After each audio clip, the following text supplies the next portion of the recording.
चित्तस्य पदेन वाचा मनेन शरीरस्य च वैद्यकेन योपाकरोतं प्रवरं मुनिना पतञ्जलिं प्राञ्जलिरानतोऽस्मि। श्री भगवान पांडुरंग परमात्मा श्री ज्ञानोबाराय जगद्गुरु तुकाराम महाराज, शांति ब्रह्म एकनाथ महाराज, आदि गुरु श्री शंकराचार्य इत्यादि सब संतों के अलौकिक अहेतु के अकारण करुणा ऐसी कृपा से योग सूत्र का विचार करते हुए योग सूत्र के द्वितीय साधन पाद का हम लोगों का विचार चल रहा है। इसका विचार करते हुए हमको बताया कि ये साधन बता रहा है, साधन का प्रतिपादन करने वाला है। तमस्वाध्यायेश्वर प्रणिधानानि क्रियायोग के द्वारा उसी क्रियायोग का प्रतिपादन किया। उसका प्रयोजन था समाधि भोगार्थ क्लेश अनुकरणार्थ क्लेश बताए गए। अविद्या और अविद्या का भी, अविद्या क्या है? अविद्या क्षेत्र मंत्रेशा प्रसुप्ततरम। इसके द्वारा अविद्या क्या है, अविद्या क्या है, अविद्या का कर्तव्य कारण कार्य बताया गया। तत्पश्चात अविद्या का स्वरूप बताया कि अविद्या,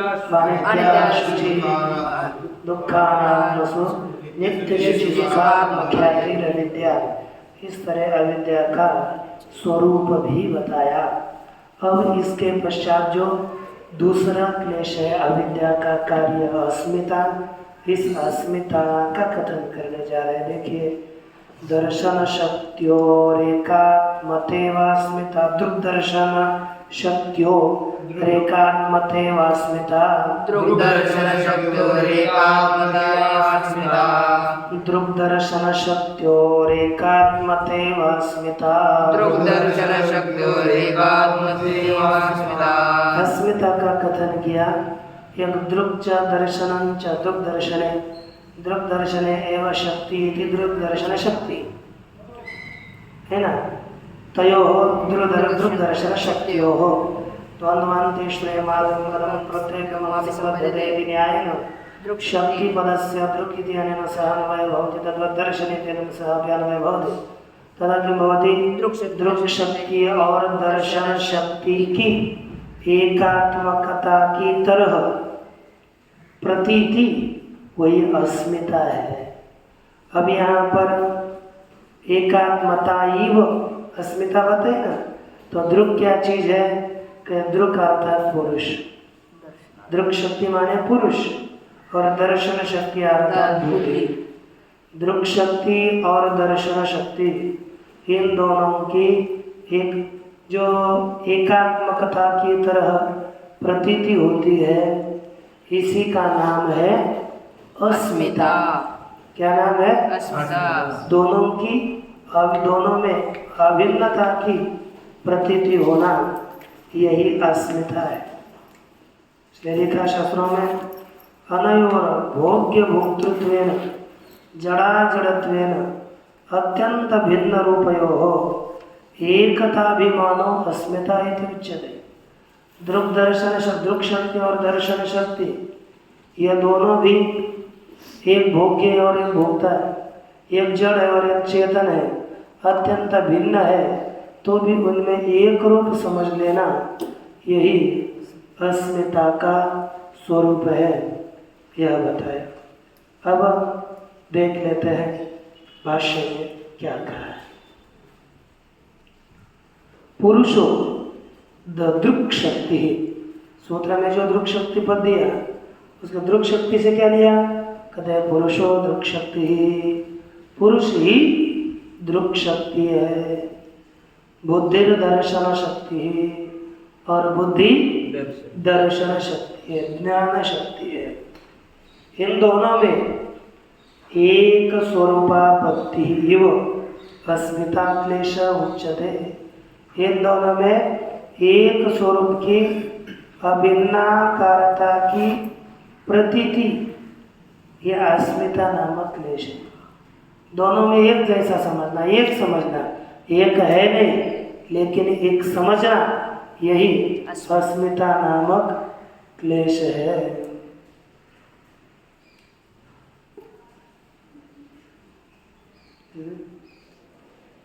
तो दृक् शक्ति है और बुद्धि है दर्शन शक्ति। इन दोनों में एक स्वरूप की आपत्ति की तरह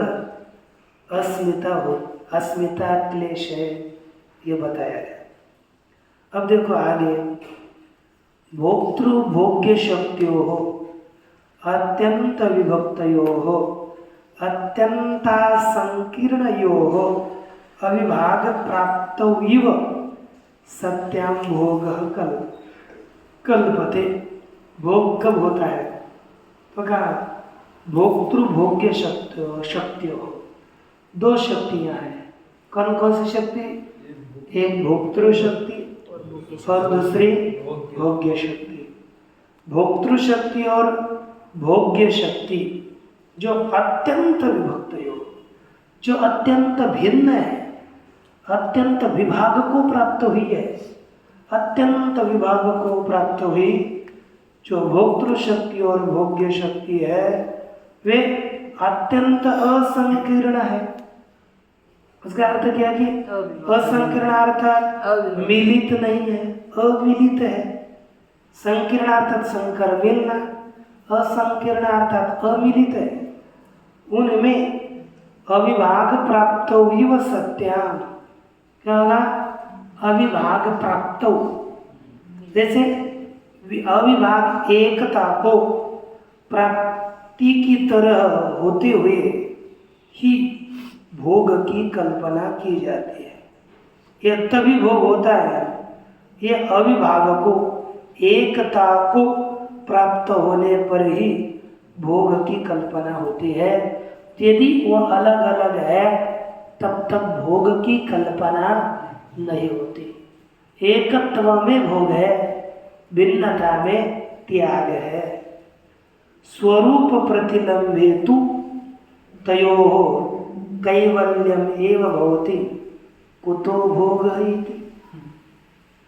स्वरूप प्रतिलंबेतु अर्थात दोनों शक्तियों के स्वरूप का बोध होने पर क्या होता है? कैवल्य ही हो जाता है। मोक्ष केवलता, उनमें पृथकता हो जाती है। कैवल्य होता है, केवलता होती है, मोक्ष हो जाता है। कुतो भोग इति, फिर कहाँ से भोग होगा? भोग तो तभी तक है जब तक दोनों एक होंगे, एकता रहेंगे। व्यवहार में कहते जब तक घटस्फोट नहीं होता तब तक है, और घटस्फोट हो गया फिर कभी एक दूसरे से मिलते नहीं है, दोनों का मार्ग अलग हो जाता है। एक तथा च उत्तम बुद्धितः परम पुरुषम आकार शीलादिभिर विभक्तम अपश्यन कुर्यात् तत्रात्म बुद्धिम मोहेन। बुद्धितः परम पुरुषम आकारशील विद्यादिभिः, क्या कहते हैं? आकार, स्वभाव और विद्या इत्यादियों के द्वारा बुद्धि से पर पुरुष को विभक्तम अपश्यन, विभक्त अलग रीति से न देखता हुआ पुरुष, पुरुष को जो अलग नहीं देखता, तभी कुर्यात् तत्रात्म बुद्धि मोहेन, उसी में आभेद में ही बुद्धि में भी क्या कर लेता है? तत्र बुद्धौ आत्मबुद्धि मोहेन कुर्यात्, उसी बुद्धि में देहादियों में आत्मबुद्धि मोह से कर लेता है आदमी। और यही अस्मिता बताई गई है, ये भी आपको समझना है। अच्छा, एक क्लेश है, ये छूटना चाहिए। दूसरा क्लेश क्या है? राग। तो देखिए, सुखानुशयी रागः, सुखानुशयी रागः, सुखानुशयी रागः, सुखानुशयी रागः। हाँ, सुखानुशयी अर्थात सुख का अनुसरण करने वाला क्लेश राग है। जहाँ सुख मिलेगा उसका अनुसरण क्या होता है? राग से होता है। देखो, एक आदमी होता है ना, अरे गुलाब जामुन खाने के बाद क्या लगता है?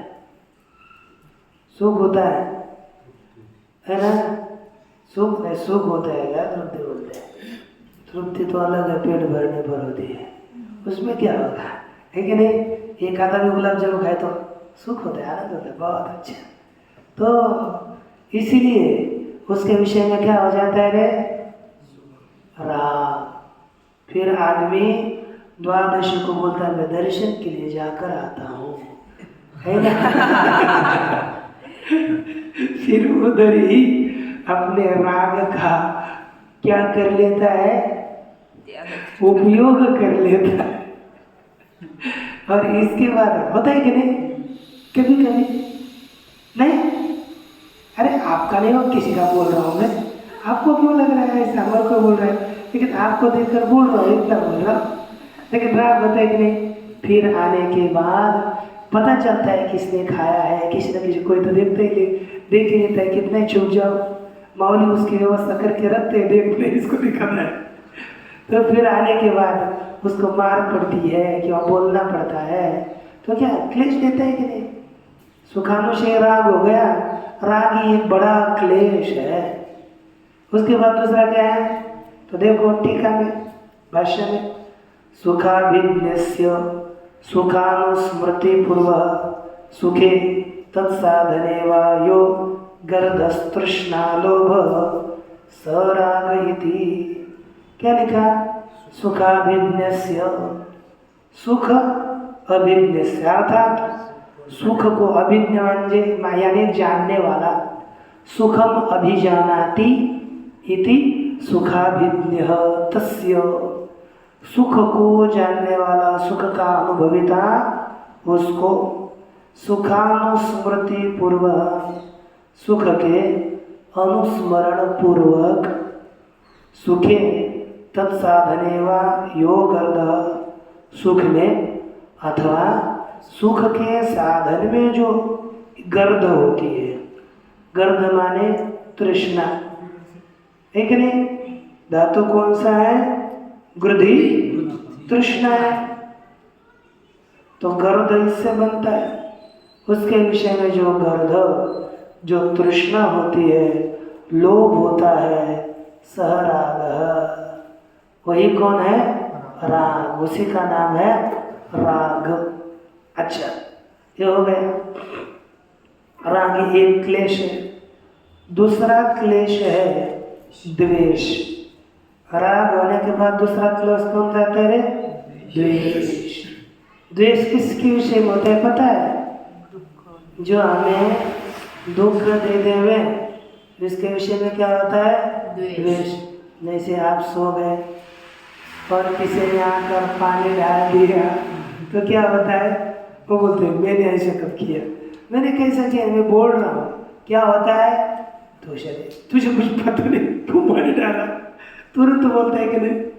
क्योंकि दुख मिला ना, उससे क्या होता है? द्वेष। दुखानुशयी द्वेष, दुख का अनुसरण करने वाला क्लेश द्वेष होता है। अब इसमें एक सुख और दुख, ये कुछ नहीं मानने वाला शांत रहेगा, वह क्षमाशील, शांति होनी चाहिए, है कि नहीं? जो कुछ प्राप्त हो जाए, यदि किंचित प्राप्तम यदि वा बहु, थोड़ा प्राप्त हो अथवा ज़्यादा प्राप्त हो, सुख प्राप्त हो अथवा दुख प्राप्त हो, उससे रहित हो जाता है। वही कौन है? शांत मनुष्य होता है। इसलिए लिखा दुखाभिज्ञस्य दुखानुस्मृति पूर्वः दुःखे तत्साधने वा यः प्रतिभो मन्योर्जिघांसा क्रोधस्य द्वेष इति दुःखाभिन्नस्य, अर्थात दुख को जानने वाला, दुखानुस्मृति पूर्वक, दुख के अनुस्मरण पूर्वक, दुख में अथवा दुख के साधन में जो प्रतीक होता है, प्रतीक माने उसके ऊपर प्रतिहिंसा, प्रतिघात मनुष्य करता है, मन्यु होता है, क्रोध आता है, मन्यु, जिघांसा मारने की इच्छा होती है, लेकिन तो पानी डालने के बाद ना दांत खाता है, और आदमी ऐसा देखता है कि जैसे भैंसा हो या खड़ा, उसको क्या कहते हैं, सद्वेष है थी, वही द्वेष है। देखो आपको हम बोलते हैं, कोई बोलता है, आप क्या कहते हो, है ना, एकदम जैसे कि पूरा जैसा भैंसा हिलता नहीं रास्ते से, वैसे एकदम बैल जैसे चलता रहता है, इसको क्या होता है, द्वेष, है कि नहीं। और द्वेष ये क्लेश है, और ये क्लेश जब तक है तब तक आदमी मुक्त नहीं होता। फिर जो भी कर रहा है क्लेश करो तो होता है, जीव है ना, साधना नहीं कर रहा तो विद्या, अस्मिता, राग, द्वेष ये होता है, ये होता ही रहेगा। और उसके बाद आदि कांति भी एक रहता है क्लेश, अभिनिवेश, बोले स्वरसवाई विदुषोपि स्वरसवाई विदुषोपि तथारूढ़ो अभिनिवेश स्वरसवाई विदुषोपि तथा रूढ़ो अभिनिवेश स्वरसवाई विदुषोपि तथारूढ़ो अभिनिवेश। अर्थात क्या है, स्वरसवाई माने संस्कार रूप से स्थिर, कौन सा, मरण के त्रास के अनुभव से उत्पन्न हुआ जो संस्कार है कि नहीं। एक देखो आदमी मृत्यु से क्यों डरता है, क्योंकि मृत्यु के समय पर बहुत वेदना होती है, बहुत पीड़ा होती है। यदि आदमी देखे कपड़ा है, कपड़ा हम निकालने के लिए डरते हैं क्या, नया कपड़ा मिलने वाला है, छोड़ दो दूसरा ले लेते हैं। लेकिन ये देह जा करके नया देह मिलने वाला है तो आदमी इतना डरता क्यों है? समझो, आपको कोई मार्ग में हो ऐसा धक्का देने लगे, मर जाता ना भी इतना क्यों डरता है। तो संस्कार रूप से स्थिर, विदुषः अपि, विद्वानों में भी उसी प्रकार से आरूढ़ जो डर है एक प्रकार का, कोई क्लेश अभिनिवेश वाला है, अपना देह में इतना विनिवेश करता है, इतना डरता है आदमी मृत्यु के। इसलिए विचार चक्रादि ग्रंथ में लिखा, मृत्यु के भय को अभिनिवेश करते हैं। ये सभी में रहता है जीवों में। अब देखो, सर्वस्य प्राणिनः इयम आशा नित्या भवति, सभी प्राणियों में यह आशा नित्य होती है। क्या आशा होती है रे, मानभूम भूयासमिति, मैं न हूँ ऐसा नहीं, मैं हूँ, मैं कभी भी रहूँ। आपको लगता है क्या मैं अभी यहाँ अंदर हूँ, लगता है रहूँ, मरूँ, लगता है किसको, नहीं। इसलिए कर रहे न च अनुभूत मरण धर्मस्य एषा भवति आत्माशी, कहते कि अनुभूत मरण धर्म कस्य, जिसने मरण धर्म का अनुभव किया है ऐसे पुरुष को आत्माशी, ऐसा आत्माशी न भवति, आत्म विषय है ना, ऐसी आत्म विषय कामना नहीं हो सकती। कि कौन सी, कि मैं मरूं, या आत्मावश्यक का आशा नहीं हो, जिसने मरण धर्म का अनुभव किया। एतया च पूर्व जन्मानुभव प्रतीयते। इसके द्वारा क्या हो जाता है? पूर्व जन्म का अनुभव हुआ है ऐसा विज्ञात होता है। प्रत्यक्ष अनुमान आगमयी असंभावितो मरण त्रास। प्रत्यक्ष अनुमान आगम इत्यादियों के द्वारा असंभावित कौन है? मृत्यु का त्रास। उच्छेद दृष्टियात्मक नाश दृष्टि रूपी पूर्व जन्मानुभूतम मरण दुखम अनुमापयति। पूर्व जन्म में अनुभव किए हुए मरण दुख का अनुमिति कर लेता है कि नहीं? अच्छा, एक रह गए। एतया च पूर्व जन्मानुभव प्रतीयते स च अयम अभिनिवेश क्लेश। अभिनिवेश क्या है? क्लेश। स्वरसवाई स्वभावता है। क्यों? कहते कृमेरपि जात मात्र से। कृमि कीड़ा भी केवल उत्पन्न हुआ है ना, जात मात्र कीड़े में भी प्रत्यक्ष अनुमान आगम ही असंभावित हो मरण त्रास। प्रत्यक्ष अनुमान आगम इनके द्वारा मरण त्रास असंभावित है, संभावित नहीं है। उच्छेद दृष्टियात्मक पूर्व जन्मानुभूतम मरण दुखम अनुपापयति। उच्छेद दृष्टि रूपी पूर्व जन्म में अनुभव किए हुए मरण दुख का अनुमान करता है। किसका अनुमान करता है? मरण दुख का अनुमान करता है। यथा च अयम अत्यंत मूढ़ेषु दृश्यते। जैसे यह अत्यंत मूढ़ में यह क्लेश दिखता है तथा विदुषों की, उसी तरह यह क्लेश विद्वानों में, शास्त्र पढ़ने वालों को भी दिखता है कि नहीं? विज्ञातम पूर्वापरांतस्य रूढ़। जिसने पूर्व और अपर, प्राक जन्म, अग्रिम जन्म इनको जान लिया है ना? आदि और अंत को जानने वाला जो विद्वान, उसमें भी रूढ़ है, जानता है निश्चित मृत्यु हमारी होने वाली है। जानने पर भी मृत्यु से आदमी डरता तो है। इसलिए सभी में यह स्वभावतः भावना चली रहती है। कस्मात् समाना ही तयोः कुशलाकुशलयोः मरण दुखानुभावाद इयं वासना। कहते क्यों? कहते समाना ही तयोः, क्यों उनमें ऐसा क्यों होता है कि समाना ही तयोः कुशलाकुशलयोः मरण दुखानुभावाद।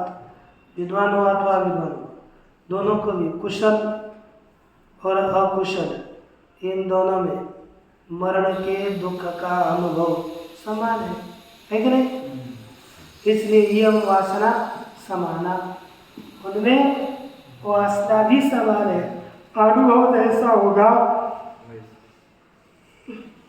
उसी तरह के संस्कार पड़ेंगे और जैसे संस्कार होंगे उसी तरह वासना अभिव्यक्त होगी, है कि नहीं? मुझे आप बता सकते हो आशा, तृष्णा और वासना इसमें क्या भेद है? जन्म हुआ। अब एक क्लेश के बाद दूसरा देखो, ते प्रतिप्रसव हेयाः। ते प्रतिप्रसव हेयाः सूक्ष्माः। ते प्रतिप्रसव हेयाः सूक्ष्माः। ते प्रतिप्रसव हेयाः सूक्ष्माः। ते प्रतिप्रसव हेयाः सूक्ष्माः। अब वे कैसे त्याज्य होते हैं? वे क्लेश प्रतिप्रसव के द्वारा हेय होते हैं। उलट प्रति अर्थात विरुद्ध प्रसव के द्वारा, अर्थात प्रतिप्रसव विरुद्धाभ्यास के द्वारा हेय होते हैं, त्याज्य। हाँ त्याज्य होते हैं, उसका त्याग किया जाता है, ऐसे सूक्ष्म हो जाते हैं। फिर ते आपत्ति का भाष्य में क्या लिखा कि ते पंच क्लेशा दग्ध बीज कल्पा, वे 5 क्लेश दग्ध बीज की तरह योगिनः चरिताधिकारी चेतसी, योगियों के चरिताधिकार पूर्ण हो चुका है अधिकार जिसके, ऐसे चित्त में प्रलीन, ऐसा चित्त का पूर्ण हो चुका है अधिकार जिसका ऐसा चित्त लीन होने पर सह तेनैव अस्तम गच्छन्ति, चित्त के साथ ही वो लीन हो जाते हैं, वे भी निवृत्त हो जाते हैं। पहले सूक्ष्म, क्योंकि तपस्वाध्यायेश्वर प्रणिधानानि क्रिया योग, इसके द्वारा वे तनु होते हैं। तनु करने के बाद जब वे दग्ध बीज कल्प होकर योगियों के चित्त का अधिकार समाप्त होता है, तब वे सभी पूर्णतः नष्ट हो जाते हैं। नष्ट होने का वह कालावधि है। और आगे देख सकते हैं हम, स्थितानाम तो बीज भावोपगतानाम, जो विद्यमान है लेकिन बीज भावों को प्राप्त हो गए हैं, सूक्ष्मता को, बीजता को प्राप्त हो चुके हैं, ऐसे जो कि क्लेश है उनसे क्या हो, उनकी निवृत्ति कैसे होगी? तो देखिए, ध्यान हेयास्तद्वृत्तयः, ध्यान हेयास्तद्वृत्तयः, ध्यान हेयास्तद्वृत्तयः, ध्यान हेयास्तद्वृत्तयः, उन क्लेशों की, तद्वृत्तय माने क्लेशों की वृत्तियां, ध्यान हेया अर्थात क्रिया योग से, है ना, विवेक ख्याति इत्यादि जो ध्यान है उसके द्वारा हेय है, त्याज्य है, नष्ट करने योग्य है, उनके द्वारा ये त्याग किए जाते हैं, ऐसे ये क्लेश है। अब देखो, क्लेशानां व्यावृत्तयः स्थूलाः ताः क्रिया योगेन तनुकृताः सत्यः प्रसंख्यानेन ध्यानेन हातव्या। क्या कहा? क्लेशानां व्यावृत्तयः, कौन सी वृत्तियां? क्लेशों की जो वृत्तियां हैं, ताः वे क्रिया योगेन तनुकृताः, क्रिया योग के द्वारा सूक्ष्म करी, क्रिया योग के माध्यम से जिनको हमने सूक्ष्म किया है, ऐसे सूक्ष्म होती हुई प्रसंख्यानेन ध्यानेन हातव्या, प्रसंख्यान जो विवेक ख्याति रूपी ध्यान है उसके द्वारा उनका त्याग करना चाहिए। यावत सूक्ष्मीकृता यावत दग्ध बीज कल्पा, जब तक सूक्ष्म किए जाते हैं, जब तक दग्ध बीज की तरह किए जाते हैं, तब तक ध्यान के द्वारा उनको त्याग करना चाहिए, उनको रोकना चाहिए, वृत्तियों को चलने नहीं देना चाहिए, ध्यान से उनको नियंत्रित करना चाहिए, है कि नहीं? यथा च वस्त्राणां स्थूलोमलः पूर्वं निर्धूयते, पहले वस्त्रों के स्थूल मल को धो लेते हैं।